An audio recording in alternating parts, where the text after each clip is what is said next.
Olá, meu plano de trabalho tem por nome Modelagem de nicho e distribuição dos casos de leishmaniose visceral e cutânea no estado da Paraíba. E o mesmo se enquadra em dois dos Objetivos de Desenvolvimento Sustentável: 3, Saúde de qualidade e 15, Vida terrestre. A leishmaniose é uma doença que existe em dois tipos clínicos principais: a leishmaniose visceral, que tem como agente etiológico a Leishmania infantum, e é uma doença de evolução crônica com acometimento sistêmico que, se não tratada, pode levar ao óbito, e a leishmaniose cutânea ou leishmaniose tegumentar, que é causada por diversas espécies do gênero Leishmania e se apresenta na forma de diversos tipos de lesão em pele e mucosa. Esse agente tem como principal reservatório os canídeos silvestres e também os domésticos.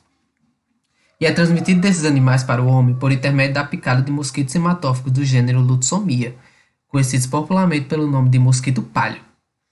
Segundo a OMS, essas são uma das doenças mais negligenciadas ao redor do mundo, estando presente principalmente em países em desenvolvimento, o que inclui o Brasil e principalmente a região nordeste do país. E esses são alguns fatores que agregam grande complexidade ao processo de entendimento e controle das leishmanioses. E a partir daí, o objetivo do trabalho é investigar, por meio de análise de correlação e regressões, como variáveis ambientais e índices sociodemográficos podem se relacionar com a incidência e distribuição geográfica das leishmanioses, visceral e cutânea, no estado da Paraíba. Da metodologia, os dados de incidência das leishmanioses entre 2007 e 2018, nos 223 municípios paraibanos, foram coletados na plataforma online do Departamento de Informática do SUS, o DataSUS. Dados de precipitação para a área nesse período foram extraídos da plataforma da Agência Executiva de Gestão e Águas, a AESA. O índice de Gini, referente ao censo de 2010, foi obtido por meio também do DataSUS. O índice de Gini é um coeficiente que visa mensurar o nível de distribuição de renda, com valor que varia entre 0 e 1. E quanto mais próximo de 0, melhor a distribuição de renda. Também dados de estimativa de cobertura vacinal das campanhas de vacinação antirrábica na Paraíba foram coletados a partir da plataforma do Sistema de Informação do Programa Nacional de Imunizações, como uma forma de estimar o tamanho das populações caninas de cada município.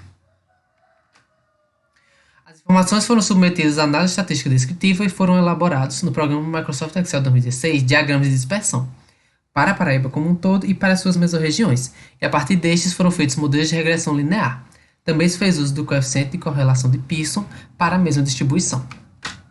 Dos resultados das discussões, observou-se que os dados de incidência demonstraram um total de 1.204 casos confirmados, distribuídos em 733 da forma tegumentar e 471 na forma visceral da doença, em 82 municípios do estado.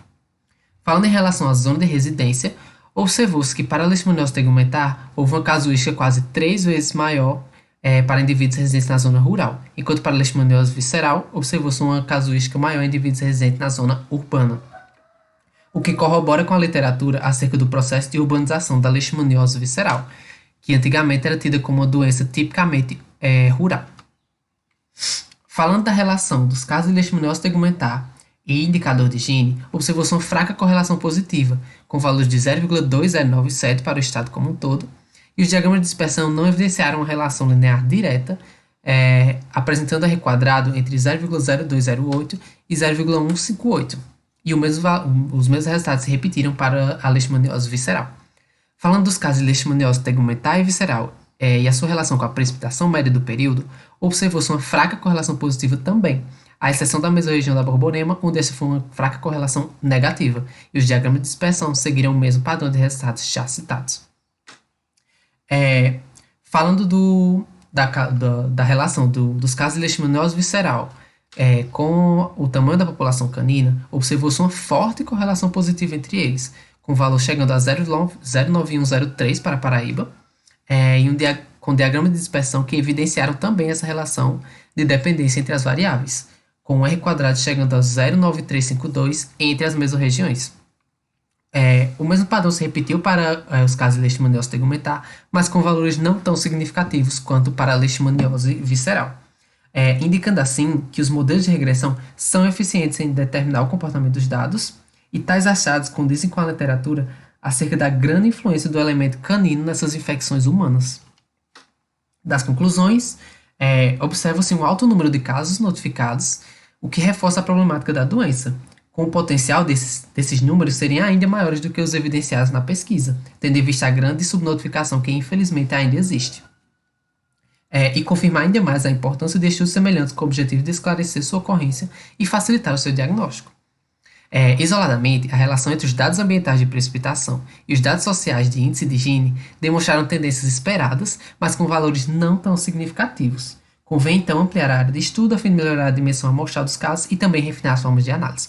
Falando da relação com relação à população canina e incidência da doença, os resultados foram bastante positivos, evidenciando a influência do cão como um fator significativo do processo de transmissão, principalmente na leishmaniose visceral, que, após seu processo de urbanização, algo também evidenciado na pesquisa, tem nos reservatórios, nos caninos domésticos, o seu principal reservatório.